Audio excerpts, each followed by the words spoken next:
ना केवल उनकी बदौलत बल्कि मनोहर लाल खट्टर जी ने उनको स्पेशली फोन करा कि भाई अर्जुन को जिताओ। खट्टर साहब से स्पष्टीकरण चाहता हूँ कि आपने क्या ये वाकई ये बात कही कि नहीं कही? वो एक उद्योगपति है। लोकदल क्या जब सरकार हुआ करती थी तो हमारे साथ ही था। यदि अगर उनके मन पे भी कोई वहम है कि इतनी मजबूत वो है, ये मत कभी सोच लेना ये बुग्गी वाली जो कहानी है ना, ये आपके ऊपर भी लागू है। उनके मन के अंदर ये वहम है कि भी उनकी वजह से हमारी बुग्गी चल रही है। हाल ही में मेरे ख्याल से आप सभी ने एक स्टेटमेंट सुनी होगी, एक अलोपा के मेरे ख्याल से प्रदेश अध्यक्ष हैं गोपाल कांडा जी, उन्होंने भी कुछ इस प्रकार की बातें कही कि भी उनकी बदौलत मैं मेरा चुनाव जीता हूं। और ना केवल उनकी बदौलत बल्कि मनोहर लाल खट्टर जी ने उनको स्पेशली फोन करा कि भाई अर्जुन को जिताओ। तो मैं तो आपके माध्यम से सबसे पहले इस पे खट्टर साहब से स्पष्टीकरण चाहता हूं कि आपने क्या ये वाकई ये बात कही कि नहीं कही? और कही तो मुझे भी पता है नहीं कही, लेकिन अगर इनके किसी के भी मन में किसी भी प्रकार का कोई वहम है तो मैं खुले मन से आपके माध्यम से इनको बोलता हूं, मेरा ओपन चैलेंज है।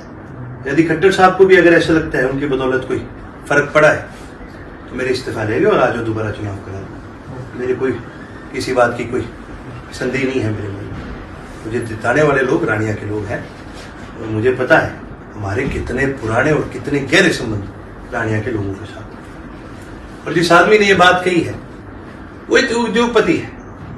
लोकदल क्या जब सरकार हुआ करती थी तो हमारे साथ ही था। फिर कांग्रेस की सरकार आई, वो कांग्रेस में चले गए, और फिर बीजेपी की सरकार आई तो वो बीजेपी में चले गए। इस प्रकार के लोग केवल और केवल अपना फायदा देखने के लिए कोई परिस्थिति देखते हैं और उसका फायदा उठाने की कोशिश करते हैं। यदि अगर उनके मन में भी कोई वहम है कि इतनी मजबूत वो है तो फिर इस चुनाव में हमसे क्यों करीबी लगाई? उनको पता था कि चौधरी अभय सिंह जी के कहने पर ही सिरसा हल्के के अंदर 30 से 35 हजार वोट एक तरफा गए।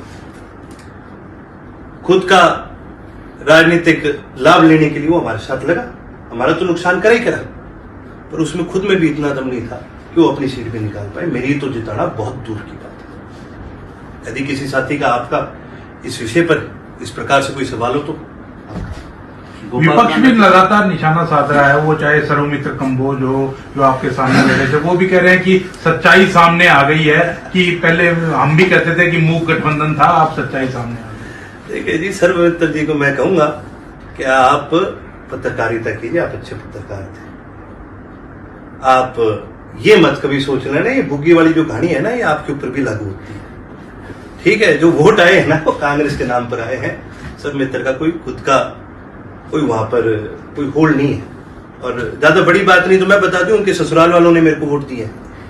ठीक है, तो मेरे ख्याल से देखो जी, लोग तो तरह तरह की हजार बातें करेंगे, लेकिन मैं इन सभी को एक टप में ये बात कहूंगा, भाई आप में से किसी को भी अगर किसी भी प्रकार का वहम है तो 4 साल बाद फिर चुनाव आएंगे और अर्जुन ही लड़ेगा चुनाव।